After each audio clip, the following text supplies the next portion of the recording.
Ya estamos en esta segunda parte del programa para conversar respecto a el tema de las urnas o las máquinas que se iban a utilizar, o que se pretenden utilizar para las votaciones. Digo que se iban a utilizar porque ahora el TSJE se desayuna con una notificación de la Dirección de Contrataciones Públicas que ordena suspender el proceso por sospechas de haber llevado adelante una licitación dirigida para que gane una empresa en particular a partir de la queja de la otra empresa que participó de este proceso.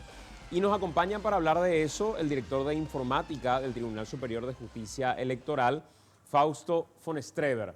¿Ya dije bien esta vez? Sí, súper. Bueno, Fausto, gracias por acompañarnos. Y también nos Gracias, acompaña Marcelo Eliseche, desarrollador informático. Hola Marcelo, ¿cómo te va? ¿Qué tal, Santi? ¿Cómo estás? Gracias por acompañarnos. Gracias a vos. ¿Por qué creen ustedes que, primero, hoy se están desayunando con esto? En realidad no cenamos. Se cenaron con esto, ¿verdad? Lo que les dicen es suspendan el proceso porque hay denuncias de haber dirigido la licitación. Sí, bueno, en realidad yo ahora me entero en el camino a venir acá que hay una suspensión del proceso licitatorio, ¿verdad? De parte de la Dirección Nacional de Contrataciones Públicas. Yo creo que mañana va a haber unas consultas del por qué y vamos a ahondar más en el tema administrativo de por qué, ¿verdad? ¿Y con los plazos cómo están? Entendiendo Bueno. que si nos suspenden ahora, no llegamos para las elecciones. O si nos suspenden ahora, sí tenemos otras formas de llegar. No, o sea, hay ya una ley que la justicia electoral tiene que cumplir, ¿verdad? O sea, nosotros nos dimos plazo y apuramos todos los procesos para poder llegar a tiempo, tanto en las capacitaciones como después en la implementación del sistema que va a salir adjudicado. Y bueno, si no se resuelve pronto no sabemos cómo va a ser el panorama, porque hay una ley que cumplir, ¿verdad? Entonces, ¿Y qué o sea, alternativa hay para llevar ahora- adelante? ahora Vamos mismo a suponer que no se resuelve esto hasta Sí. que ustedes tengan que llevar adelante las elecciones. Bueno, ¿Cómo digo, lo van a hacer? Y por eso digo, es incierto, porque nosotros ya hicimos presupuestariamente, va a ser un problema, porque no previmos, por ejemplo, comprar papeletas, ¿verdad? O sea, estamos previendo en el presupuesto para llevar adelante un proceso de voto electrónico, ¿verdad? Entonces, cambia todo el panorama si es que se suspende. Y no sé si llegamos a los tiempos. En realidad el panorama es incierto, yo no te podría dar ahora mismo una respuesta a tu pregunta. ¿Por qué crees, Marcelo, se llega a esto? ¿Era la crónica de una muerte anunciada, como dicen muchos, porque de hecho era insostenible el decir que todo estaba bien y que no había ninguna irregularidad? ¿O cuál es tu análisis cuando de repente te enterás de esta información? Yo particularmente te puedo hablar del lado técnico. O sea, en este caso estamos hablando, digamos, la suspensión no se da por un motivo técnico, se da por un motivo del proceso licitatorio. Entonces, si la pregunta directa es por qué se está dando esto o es una muerte anunciada, yo creo que no. En este caso, por la razón en la que se dio, yo no creo que es una muerte anunciada, porque es un problema que no es técnico. Yo te puedo hablar mucho y que vengo hablando hace más de 2 años justamente de las dificultades y vamos a decir, de los peligros de lo que es votar con computadoras, que eso es el voto electrónico. El otro día le preguntaba en radio a Fausto y le decía, yo no conozco de esta cuestión técnica y hasta me pierdo cuando se habla de la cuestión técnica, porque no es mi rubro. Pero lo único que yo creo que el TSJE debería decirme a mí, que no conozco a cualquier otro votante, es, yo tengo garantías de que mi voto va a seguir siendo secreto, como dice la Constitución. Yo tengo garantías de estas máquinas, las que estaban en este proceso licitatorio. ¿Quién me garantiza que va a resguardar mi identidad y mi elección en este proceso de votación en particular? Sí. Bueno, la justicia electoral está haciendo todo lo posible y vamos a hacer y nos comprometemos. O sea, nosotros nos pusimos la camisa del desbloqueo y o sea, tenemos que hacer cumplir la ley, ¿verdad? La ley dice que apliquemos el desbloqueo de listas a través de un voto electrónico, ¿verdad? Entonces, ¿qué hizo la justicia electoral? Nombró una comisión que analice qué es lo que hay con respecto al voto electrónico, cómo aplicar. Bueno, ¿qué hizo la comisión? Hizo un estudio de mercado. Vimos todas las empresas que se dedican al voto electrónico, analizamos se podría tomar una empresa que ya tiene expertise, hacer hay empresas que nos mostraron prototipos, ¿verdad? Pero nosotros el tiempo que tenemos para implementar es cortísimo, ¿verdad? O sea, para implementar una tecnología en un año, ¿verdad? Es demasiado poco tiempo, ¿verdad? Y es muy riesgoso y nosotros creemos que sí se va a poder, ¿verdad? O sea, sí se va a poder si es que se cumplen los plazos y el cronograma que nosotros nos propusimos. Entonces, Fausto, en términos informáticos, pues yo entiendo que vos me decís, Sí. yo tengo la obligación por ley de llevar adelante el desbloqueo, pero también tenés la obligación constitucional de garantizarme el secreto del claro que voto, sí. eso es indiscutible. O sea, Sí. no hay una sola duda que yo pueda tener como lector que ante la sospecha me lleve a decir, capaz en algunos casos eventualmente se pueda conocer. Vos como informático, Sí. ¿podés garantizar que mi voto no se va a conocer? Sí, claro que sí. O sea, nosotros vamos a dar todos los elementos que se puedan dar para que la ciudadanía esté tranquila. ¿Cómo? ¿Cómo hacemos? Bueno, primero que las especificaciones técnicas que nosotros pedimos en el pliego de base y condiciones, el elemento principal es que el voto sea secreto, ¿verdad? Entonces, llamamos a licitación, la empresa tiene que presentar y nosotros vamos a someter a pruebas exhaustivas de que las empresas nos garanticen eso, ¿verdad? Y pedimos que haya una transferencia de tecnología hacia los técnicos del TSJE, que nos abran el código fuente y nos muestren, y le muestren también a los partidos políticos. Nosotros nos comprometemos a probar a través de pruebas de laboratorio, hacer auditorías del código fuente, y bueno, creemos que esa es la manera, y también en la elección del tipo de tecnología. Nosotros teníamos distintos tipos de tecnología con respecto al voto electrónico. Y hay varias clasificaciones, digamos, ¿verdad? Por ejemplo, las máquinas que tienen un registro directo del voto y el voto electrónico puro, como las que se usan en Brasil, como las que se usan en Venezuela. La de Venezuela, a diferencia de la brasilera, emite un comprobante, pero no es para el escrutinio, o sea, se tiene que hacer como una auditoría otra vez en el resultado. Bueno, después tenemos bueno, hay máquinas de registro óptico del voto con un escáner, eso también. Antes de pasar a ese Creo segundo que ya plano, hablamos de eso, ¿verdad? sí. Y bueno, y después la última tecnología que es la que nosotros más o menos elegimos, ¿verdad? O sea, es la que elegimos. Le quiero preguntar a Marcelo eso mismo que te planteaba a vos. Marcelo, ¿qué garantías nos puede dar quién para decirnos tu voto no se va a conocer? Que es lo que a mí me preocupa, digamos. Yo creo que es muy difícil de garantizar eso, por un lado de que no es un informático directamente, hablando, o sea, me gusta decirse el informático, la gente piensa que es una sola ciencia, una sola especialización. Realmente justamente para auditar una máquina, justamente una computadora, uno tiene que tener un experto en seguridad, experto en redes, en software, en criptografía, y te digo, eso en Paraguay tenés contado con los dedos de la mano. Y encima, como no es una persona, es un equipo de personas que tiene que auditar 15.000 máquinas. O sea, vos me decís, yo realmente realmente no creo. Y la forma en la que se está dada, yo creo que tampoco.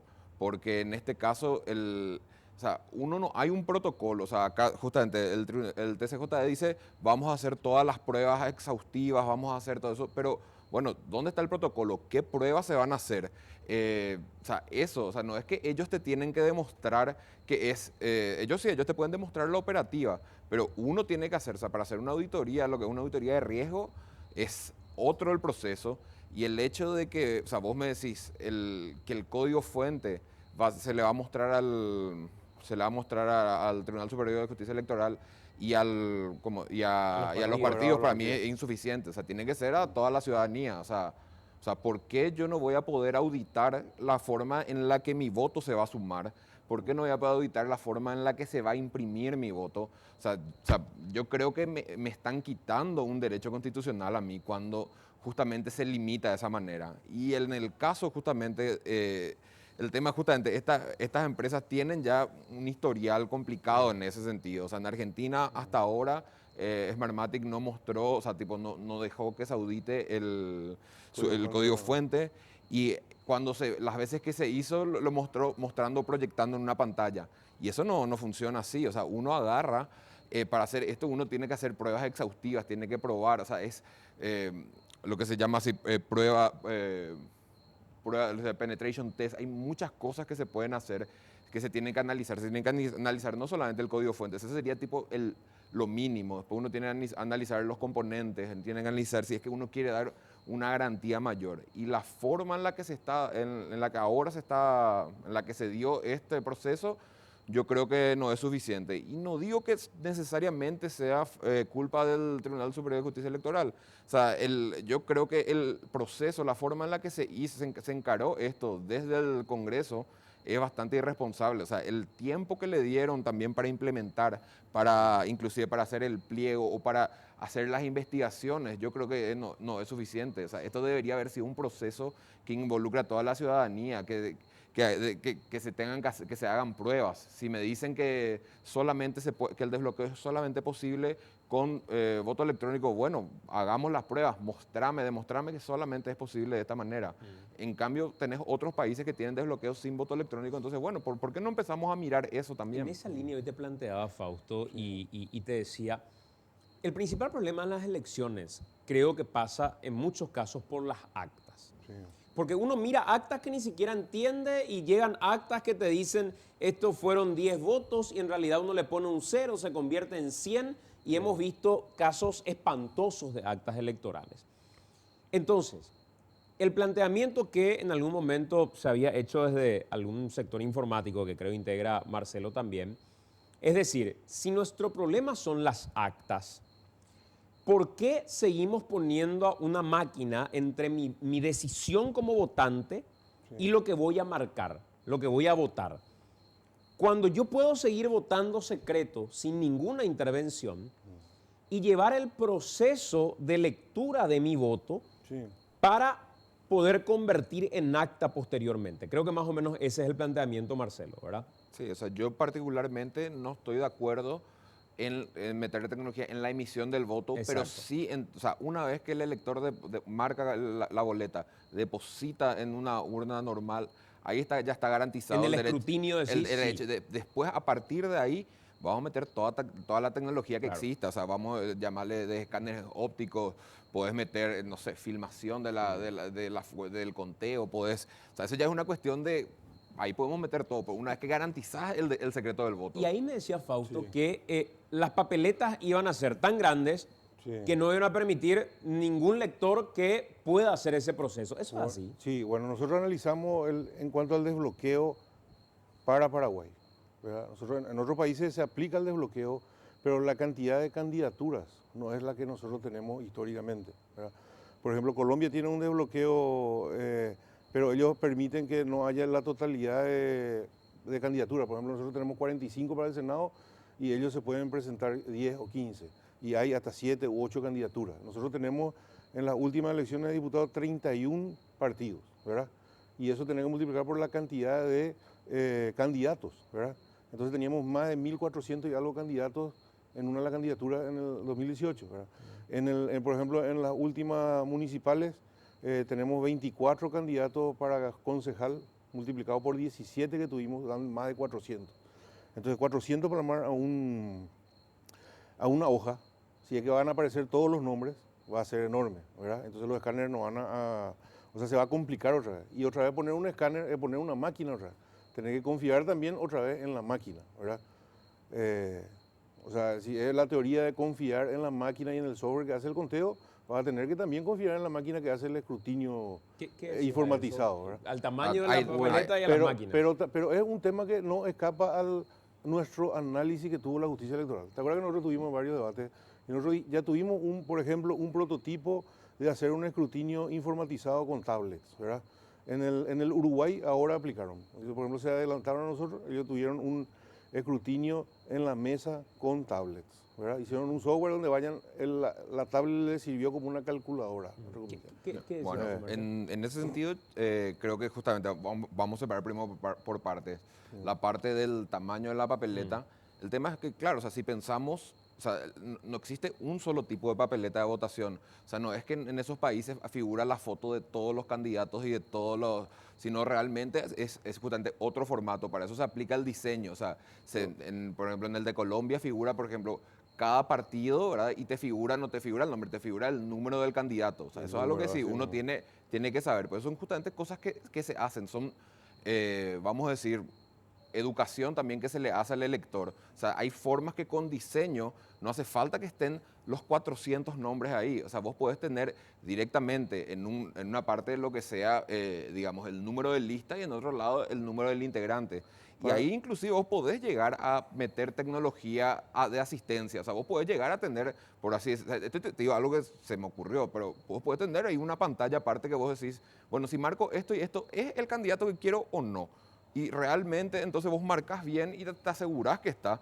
Y tenés tu garantía ahí que aparte que vos no agarrás, o sea, que es algo que vos no metiste básicamente datos, sino vos ves si es que ese candidato, ese número te corresponde a eso. Entonces vos marcás de esa manera. Esa papeleta puede leer. Y realmente el tema del tamaño, o sea, si es que pensamos, vamos a estar la foto de los 400, obviamente eso no se puede, pero justamente en Colombia, que es el caso de Higiene, le llaman el tarjetón y es una cosa, no sé, algo así, un poco más grande, se dobla en 4 y termina. En Australia vos tenés una cosa así, o sea, pero justamente hacen eso porque garantiza el secreto del voto. Justamente cuando se marca cuando el ser humano es el que marca. Y vos te asegurás que que no haya ninguna otra información que se esté guardando en tu voto. Y con respecto a lo que dice que al final una máquina otra vez va a procesar eso. Bueno, eso sí, bueno, obviamente, el código de fuente, todo lo que yo te dije antes, hay que hacer de esas cosas, de esos, pero en lo que con lo que trabajamos en seguridad, hablamos mucho de lo que es la superficie de ataque, o justamente lo que es la superficie de vulnerabilidades. Justamente una computadora, así que, o sea, si vos ya metés lo que es en el proceso de la impresión, que vos agarrás y podés justamente que se puede vulnerar el secreto del voto, ahí vos ya tenés, es mucho más amplio que algo que vos podés demostrar, digamos, vos haces la auditoría, vos tenés el código fuente, también tenés que tener del lector y te da un resultado. Y después vos podés hacerlo manualmente también, que sería lo ideal, ¿verdad? Que te da el resultado y después uno comprueba manualmente. Entonces ahí no hay demasiado, o sea, es mucho menor lo que es la superficie de ataque. Por eso hay que confiar en la máquina hasta cierto punto, pero se puede comprobar. Yo realmente no puedo comprobar que si es que, si es que imprimió mi voto en el código QR o en el chip no metió otra información, si no metió información, si no guardó, por ejemplo, la hora dentro de la máquina, la hora y qué voto. Entonces vos después con la lista del orden de votantes, vos podés llegar a cotejar esos datos. O sea, ahí justamente va por ese lado. Fausto. No, para mí que es muy se podría, tal vez sería, y no habiendo ninguna denuncia y se sigue usando ese tipo de tecnología, ¿verdad? Ahora, el sistema que nosotros elegimos es auditable de que se imprime. O sea, la máquina de votación va a imprimir, digamos, la marca, ¿verdad? O sea, va a imprimir lo que el elector eligió en la pantalla, tu voto, y va a estar impreso. Y se va a guardar en un registro digital, ¿verdad? Que puede ser un QR o un chip RFID, que fue muy criticado, ¿verdad? Lo que está adentro, el elector mismo ya va a hacer una auditoría a la hora de emitir su voto. O sea, va a emitir su voto y va a puede pasar en la pantalla y verificar que lo que está impreso está en el comprobante, en el registro digital. Ahí ya hay una comprobación. Y luego a la hora de hacer el escrutinio, el miembro de mesa, cuando trae la papeleta, va a ir contando también con la máquina, ¿verdad? Y puede verificar lo que está impreso con lo que va contabilizando. Y va a ir sumando los votos y entonces eso hace que haya un escrutinio público fiscalizado también. Que lo que vamos a mejorar con respecto al voto electrónico, a la hora de hacer el escrutinio, que tanto nos endilgaron nosotros con el voto electrónico que utilizamos antes, es que se apretaba un botón y nomás ya teníamos el resultado y no había un escrutinio fiscalizado y público. Entonces con esta tecnología podemos hacer eso. ¿Qué certeza tengo, Fausto, de que si me imprime esa máquina mi voto, no está registrando, guardando mi voto? ¿Y cómo guarda si la máquina no tiene ni una memoria? Tiene una memoria temporal, pero no guarda nada en la máquina. Ahí discrepo, o sea, es una computadora, es justamente, no es, o sea, en este caso estamos hablando también de como una máquina hipotética, porque tenemos que ver, o sea, justamente, qué máquinas estamos hablando, en el caso justamente estas, por ejemplo, las de votar que se utiliza en Argentina, que es la que presentó MCA, está más que demostrado que justamente que podía reproducir videos, que no sé si llegaste a ver justamente eso, el ejemplo que yo di, o sea, es una computadora. Claro, y, porque realmente, es una y es una computadora. computadora, una computadora tiene memoria, tal cosa, tiene un sistema operativo, hay miles de formas. Vos no sabés que si es que está mandando esa información o no. Justamente cuando vos votas, si estás transmitiendo o no. O sea, está la garantía que vos me dé, o sea, que justamente que el Tribunal Superior de Justicia Electoral me puede dar. Pero algo que hay que entender que justamente que digamos, las computadoras no funcionan con magia. O sea, se programan eso y se pueden justamente cuando tenés, vamos a decir, vos podés tener actores malintencionados, que es, en un caso de una elección, vos tenés muchísimas razones para eso. Vos tenés justamente, vos tenés de los partidos políticos, tenés desde gobiernos externos, tenés desde inclusive amenazas internas, ¿verdad? Que eso se refiere justamente a gente de, o sea, ¿por qué yo tendría que confiar ciegamente digamos, en todos los técnicos de la justicia electoral, o sea, ¿por qué yo tendría que confiar en eso? Yo creo que el sistema debería garantizar un cierto, justamente, o sea, yo no tendría que estar confiando ciegamente en eso.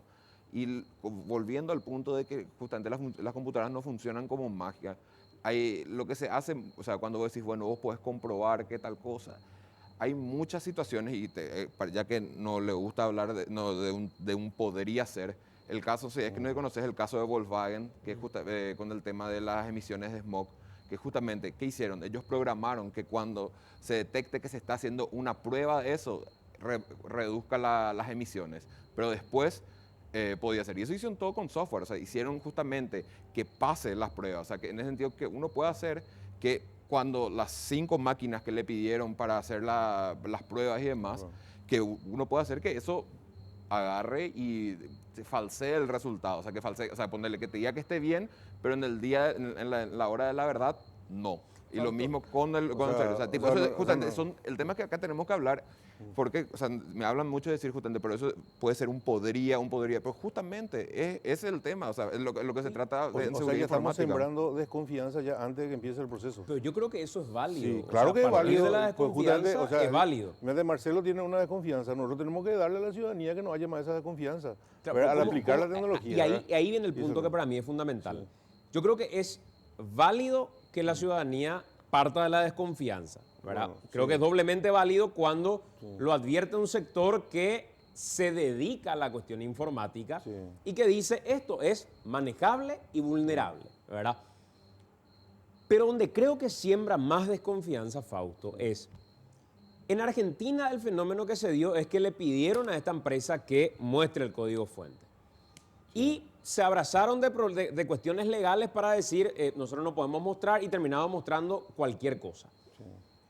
Nosotros con el diario del lunes teníamos la posibilidad de legislar y decir, el que quiera venir a presentarse a este proceso licitatorio tiene que saber que el código fuente va a estar abierto. Entonces nadie puede discutir y decir, esto legalmente tienen cómo ampararse.